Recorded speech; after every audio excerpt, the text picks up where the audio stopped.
Well, Steve, good to talk to you again at the end of what's been a very long season. Is it a season that you're pleased to have done and dusted so you can look to the future? Yeah, I mean, I'm very keen to move forward to the future. It's no secret this season's had its interesting moments. I think it's fair to say. Actually, there's been some good football towards the end of the season. Certainly, 5 or 6 games ago, when we were looking at probably putting the new structure in place and Stuart coming in. You're kind of thinking, oh, you want the season to finish. Actually, the way we've played, particularly at the home games, there's been some enjoyable football to watch. But that little frustration of, what if we'd done this a bit earlier?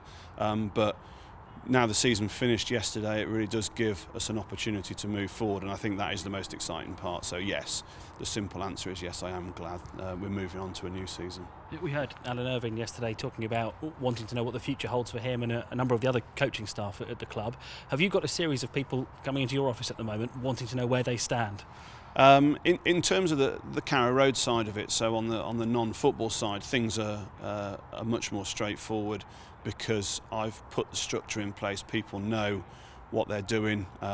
Primarily, it's that kind of happened a few weeks ago, and I could move on that much quicker than certainly Stuart's been able to with the head coach role, which leads on to the other bits and pieces of it. So actually, from my side of it and Carrow Road, it's pretty settled now. Yeah, and financial terms, of course, the hope was that Norwich would go back up to the Premier League at the first time of asking. That hasn't happened. It's the first time in a while we've had 2 straight years outside the Premier League. So, how much more difficult does that make it? Well, we move into the second year of parachute payments next season, and they are less than they were last season. It's around about 12 million less in terms of parachute payments. So logically, you think that the best chance of being promoted is the season that you come down. But in terms of the squad that we had last season, I think it's fair to say we were carrying probably too big a squad really for the league, and that didn't help things. I think although we'll have less money next season, I'm hoping with the structure we've got in place, we've obviously got to recruit a head coach, but in terms of what the plans are, we'll certainly have a good crack at going back up next season. A lot of people have been assuming that there is a need for Stuart Webber to come up with a way of reducing the wage bill in terms of the playing staff. Is that a fair assumption? Well, in terms of reducing the wage bill, some of that obviously has happened already with the players that are that have been released, and the options haven't been taken up on those players. In terms of reducing the wage bill, it's more whether we need to reallocate the wage bill in terms of bringing new players in to change the way that we play, to boost some of the areas of the team. And that's where the change will happen. So it's not we need to sell players to reduce the wage bill, it's we need to sell players if we want to bring players in different positions and play differently.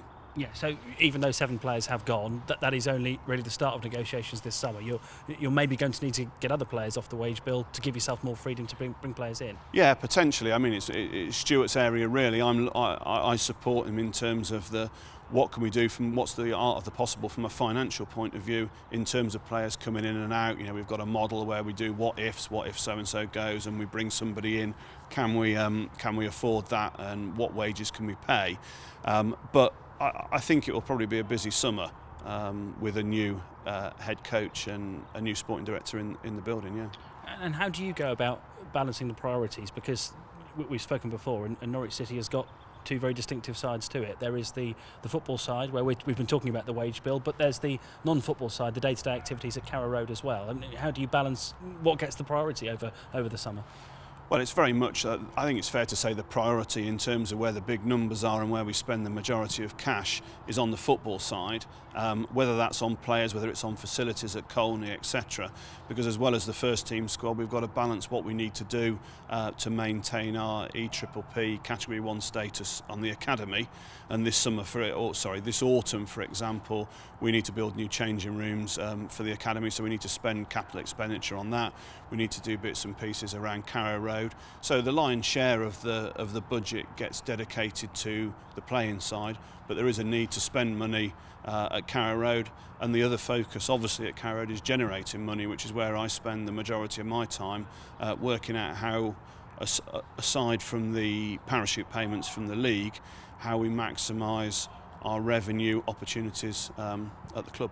Because it's a real juggling act, isn't it? People assume that all the money goes to the head coach or Stuart Webber to buy players, but you're right. You know, Carrow Road needs maintaining, the training ground needs maintaining. There are other ways that you have to spend money. Yeah, we have to spend money. You know, when we've got a ground like Carrow Road, which is not a new ground, we have to do stuff on it every summer. There's always a budget for that.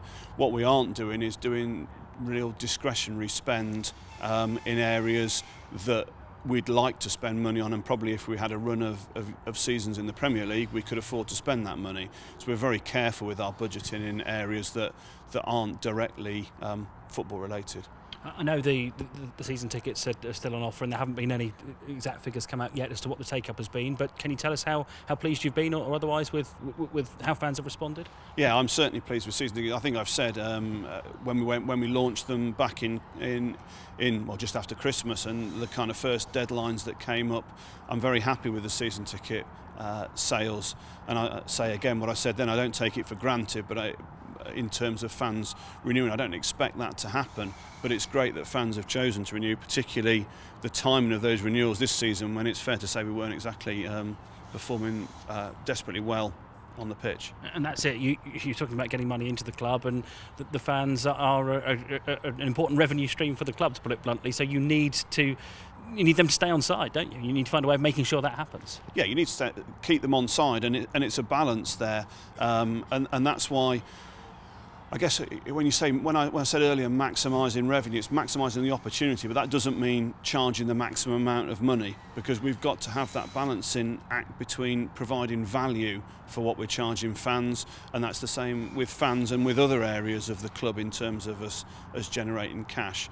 Look, we need to provide the product on the pitch and the other parts of the match day experience to make fans want to come and make them want to renew season tickets, but the biggest driver of all that is fans believing in what we're doing, but actually also us telling fans what we're doing so they can judge whether it's the right or the wrong thing. But we've got to try, and that's certainly I see a crucial part of my role, is trying to take fans on the journey of what we're doing, because there's been a hell of a lot of change across the club in the last 12 months. And that's something you talked about before, that the need to perhaps get messages across to fans a little better. Yeah, and you know, I think it's no secret we've struggled at certain parts of this season now. Since I've been in this role, I've been trying to engage with fans in informal ways and at more formal forums, and I would certainly want to continue to do that, and Stuart will continue to do that as well. And I'll say what I said before. I think when I talked to you before about it, it's about communicating with fans. Fans won't always agree with what we're doing as a club necessarily, because that's football. But if we don't tell fans what we're doing, then that's not really fair. So that's one of your big priorities, is to talk to fans more often, set up more official meetings with fans, perhaps over the summer and certainly into next season. Yeah, we've got a plan, various, as I said, the kind of formal forums to do that, but also on an informal basis. You know, when I'm walking around, not necessarily in the summer, but before a game and people ask me stuff, I always want to stop and try and answer questions as best I can. I can't talk about individual players and that type of thing, but just in terms of what we're trying to do as a club, I want to try and get that across. Because, and again, I've said it a number of times, we've got a board who are fans of the club and want the best for the club, but I've got to be able to explain how that manifests itself in the decisions we make, and therefore where we're going as a club. And I do see that as a crucial part of the role, particularly in the next few months, when there's been a lot of change, and there's still, that will bed down through the summer, and we'll see a change of the playing squad, and we need to explain what we're doing. And just to finish with, you've talked about parachute payments. I mean, next season, what happens, whether Norwich go up or not, is just huge for the financial future of the football club, isn't it? Yeah, it is. It's once the parachute payments finish, you're losing around 25 to 30 million of revenue the year after that, and we have to put our effort into getting promoted next season. Now, at the same time as that, I'm always running a financial model with the what-ifs, and depending which division we're in, over a 3-year period. And so we will always have an eye on what happens if we don't achieve what we want to achieve, just like the position we're in now, having not been promoted in the season that's just gone.